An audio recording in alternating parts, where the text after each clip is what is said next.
In this tutorial, I'm going to show you how to do a flower bloom in our Colossal Crystal Edge mold. It's going to be done in 3 parts where I pour the edges, then the flower bloom, then the back. For the beginning part, the crystal edges, I mixed up approximately 1.5 ounces of JDiction High Gloss Resin. It's just a regular resin. And I used 7 drops of Aronia Resin Ink by Octopus Fluids and 1 scoop of Hyper Hollow in silver, which is a high-intensity holographic glitter powder. I love the stuff. It's from Solar Color Dust. I'm using a pipette here to fill in the little edges or little crystals on the edges.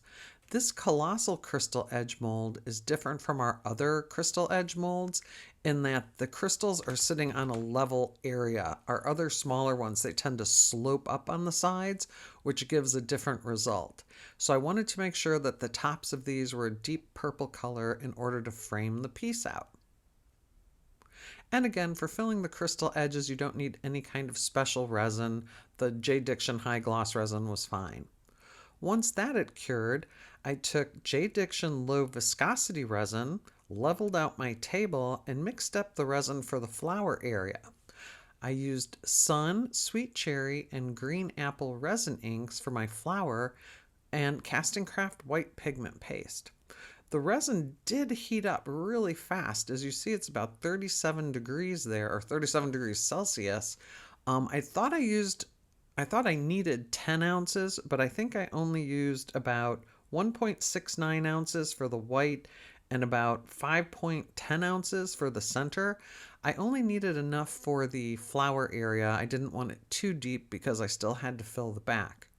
I put a little bit of crushed glass and glitter in the center, which got away from me into the edges, so I had to scoop that out.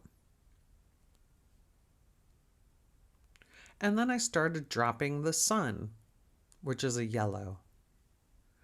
The reason to let the resin warm up, this is a high viscosity, or no, sorry, it's a low viscosity resin. This technique also works in high viscosity resin, but as you see, the colors don't dissipate very fast like cheaper alcohol inks do.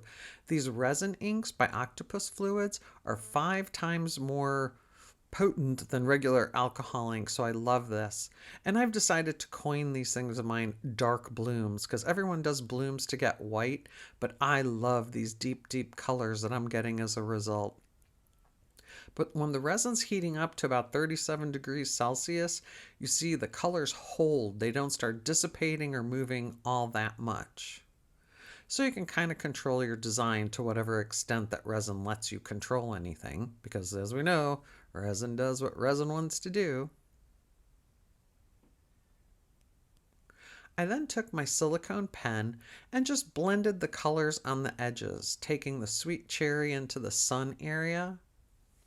This has been working great on my other pour, so I figured I'd continue with the tradition. And then I'm taking the sweet cherry into the green apple area, just doing little swirls. And again, you only need the high viscosity or low viscosity resin for the flower bloom. The crystal edges you can pour with regular resin, and the back you can pour with regular resin. It doesn't matter. You don't have to use the high viscosity or low viscosity for the basics. And here I'm just swirling the green apple into the clear areas just to add a bit of color. And going a little crazy.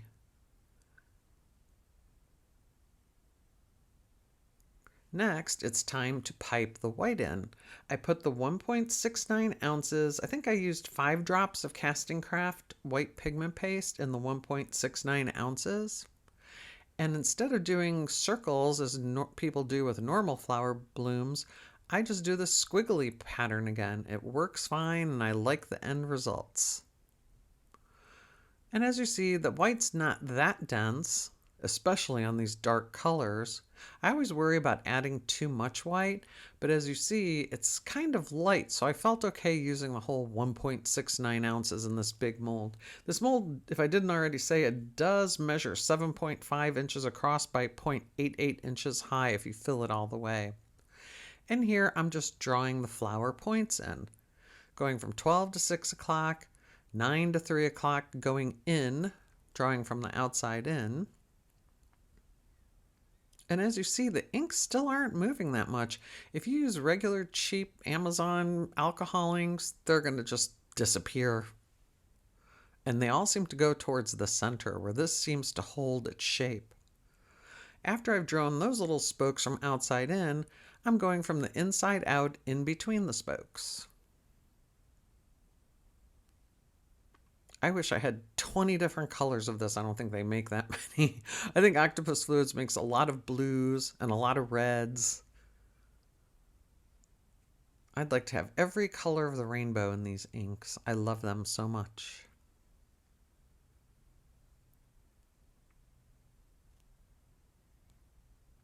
You also don't want to put a flame on top of alcohol inks because your resin could catch fire. After that is cured, I'm taking Pearl X Interference Violet Mica Powder. I found people are questioning me using this, like, what's that white you're putting on the back?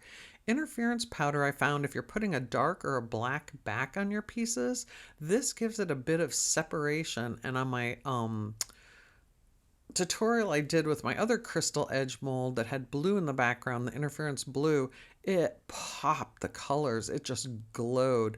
This one was a little bit too heavy with the color, so I don't know if it really needed the interference powder, but who cares? I just put it on the edges, making sure nothing was missed.